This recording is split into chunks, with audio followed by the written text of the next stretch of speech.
लिखेंगे? रुद्राभिषेक में प्रयुक्त होने वाले प्रशस्त द्रव्य। सभी लोग पेज नंबर 18 रुद्र अष्टाध्यायी खोल लो।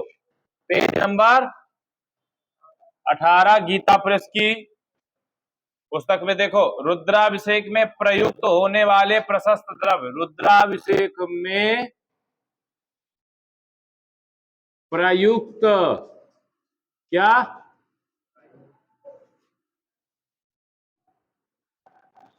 होने वाले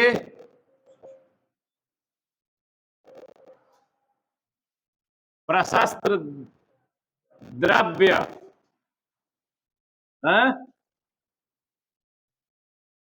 यानी कि किस वस्तु से अभिषेक करने का क्या लाभ होता है उसकी जानकारी, है ना?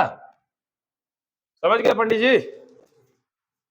तो यहाँ लिखा है कि अपने कल्याण के लिए भगवान सदाशिव की प्रसन्नता के निमित्त निष्काम भाव से यजन करना चाहिए। निष्काम भाव से यजन करना चाहिए। इसका अनंत फल होता है। शास्त्रों में विविध कामनाओं की पूर्ति के लिए रुद्राभिषेक के निमित्त अनेक द्रव्यों का निर्देश हुआ है, जिसे प्रस्तुत किया जा रहा, बताया जा रहा है कि किस वस्तु से भगवान शिव, भगवान भोलेनाथ का रुद्राभिषेक करने से क्या लाभ प्राप्त होता है। तेजी से बोलेंगे सभी लोग। तो अब हम बात करेंगे कि इसकी वीडियो यहां आ जाता, जैसे कहा गया है पुस्तक में, दिख रहा है कि नहीं? 20 नंबर पेज में देखो, लिखा है जल से रुद्राभिषेक करने पर वृष्टि होती। यहां ध्यान देना है।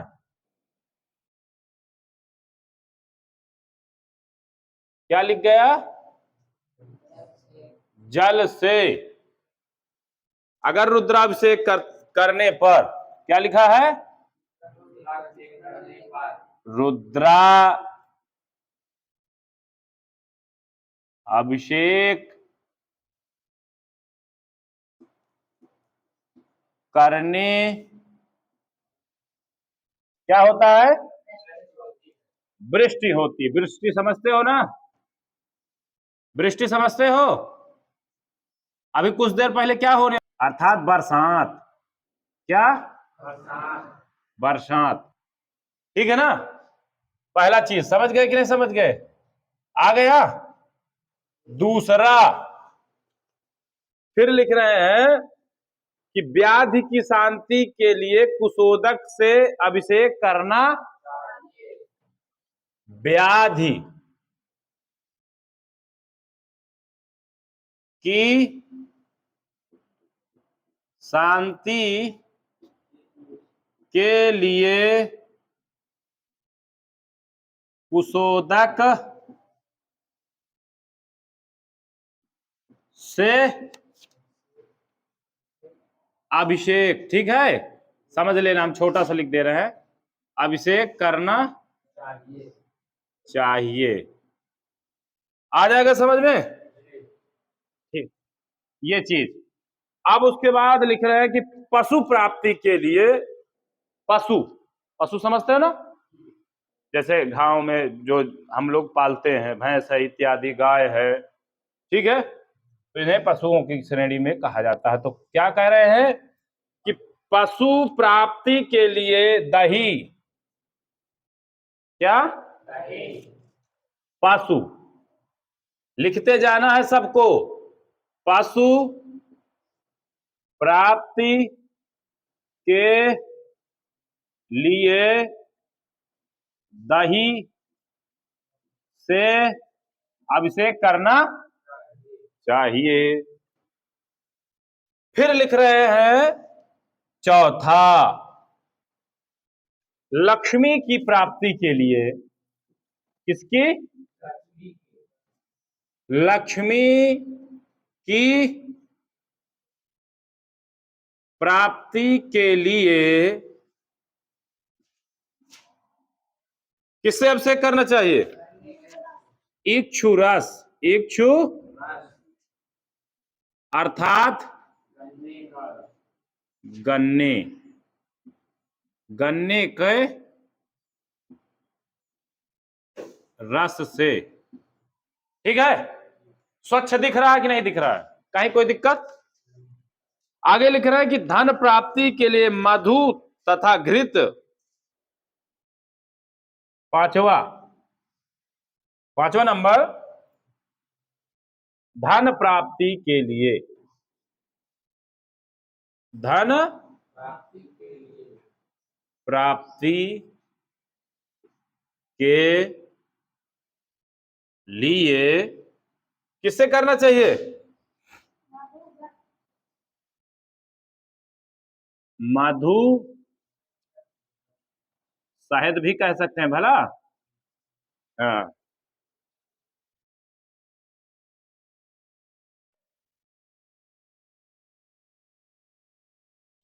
कि मधु तथा, तथा क्या लिखा है आगे? घृत। ठीक है, फिर आगे क्या लिखा है? एवं, यहां पर से पॉइंट जोड़ सकते हैं, छठा भी कर सकते हैं, कोई दिक्कत नहीं है। एवं मोक्ष प्राप्ति के लिए, मोक्ष प्राप्ति के लिए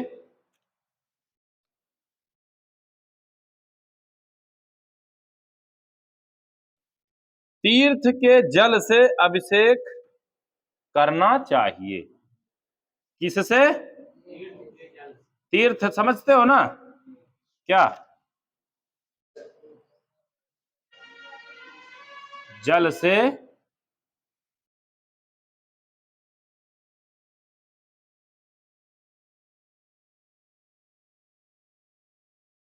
चाहिए। ठीक है, समझ में आ रहा है ना? दिक्कत बताना तुझे।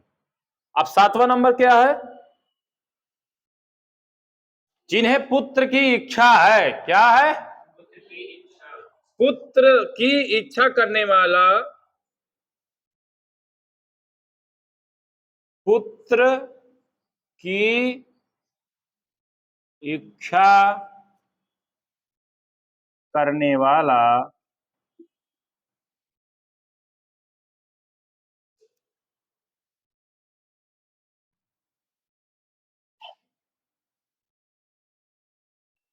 ये, और यहां पर दो शब्द है, दूध, क्या? दूध द्वारा, दूध द्वारा अभिषेक करने पर,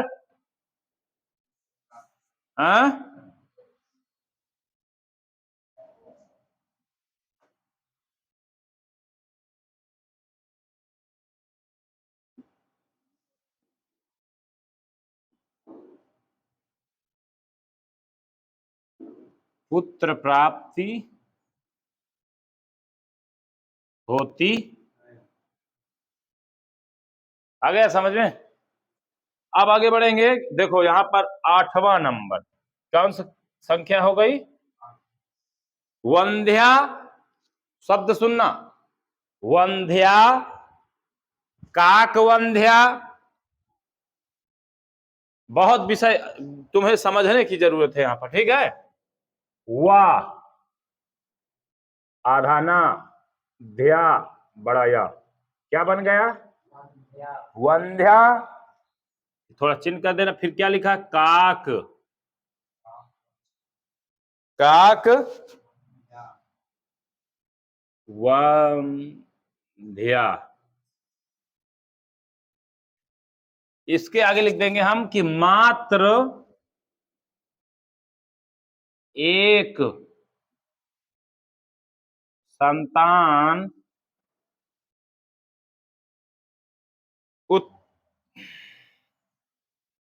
उत्पन्न करने वाली, क्या? उत्पन्न करने वाली अथवा क्या मृतवत्सा स्त्री, मृत वो अवस्था नहीं, वत्सा, मृतवत्सा स्त्री जिसकी, ध्यान देना है यहां पे, जिसकी संतान उत्पन्न होते ही मर जाती है। क्या हो जाती है? जिसकी संतान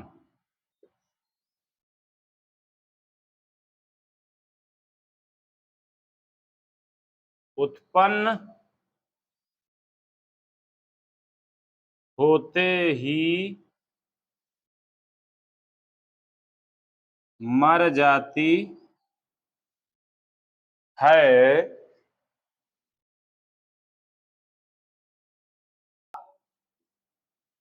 मृत संतान उत्पन्न करे। ठीक है, जैसे मरे हुए बच्चे के जन्म नहीं होता है, ठीक है। गोदुग्ध द्वारा अभिषेक करने पर शीघ्र ही पुत्र की प्राप्ति होती, या शीघ्र ही पुत्र प्राप्त करती। किससे? गो दुग्ध, गाय के दूध से। ठीक है, किससे? हाँ, लाभ प्राप्त होता है। उसमें लिखा है जो शब्द उसको समझ लेना है। शीघ्र ही संतान की उत्पत्ति होती, पुत्र की प्राप्ति होती। ठीक है, हाँ। अब बात यहां पर देखो ये है कि जल की धारा भगवान शिव को अति प्रिय है। किस चीज की धारा? जल की धारा भगवान शिव को अति प्रिय है। अतः ज्वर के कोप को शांत करने के लिए जल से अभिषेक करना। 9वें नंबर, ज्वर की शांति के लिए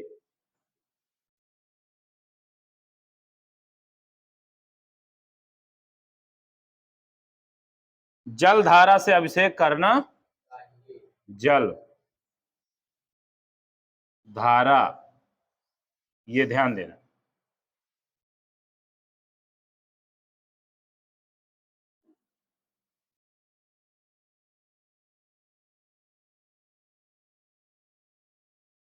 चाहिए।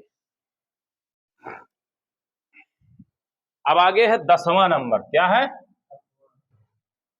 10वां नंबर, 1000, 10, 100, 1000 मंत्रों। क्या है? 1000 मंत्रों सहित घृत की, घृत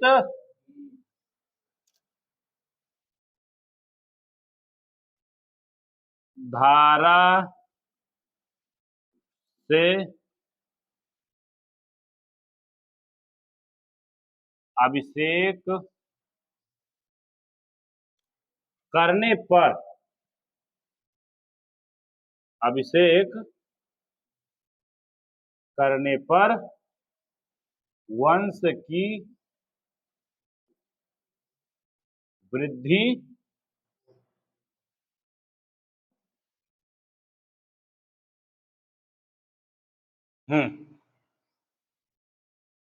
इसमें संशय नहीं है। अब इसमें बहुत सारे अभी और रूप से हैं। देखो, अब नीचे थोड़ा सा जगह की कमी पड़ रही है, लेकिन समझना यह है कि आगे पुस्तक में देखते रहना। आगे लिखा है कि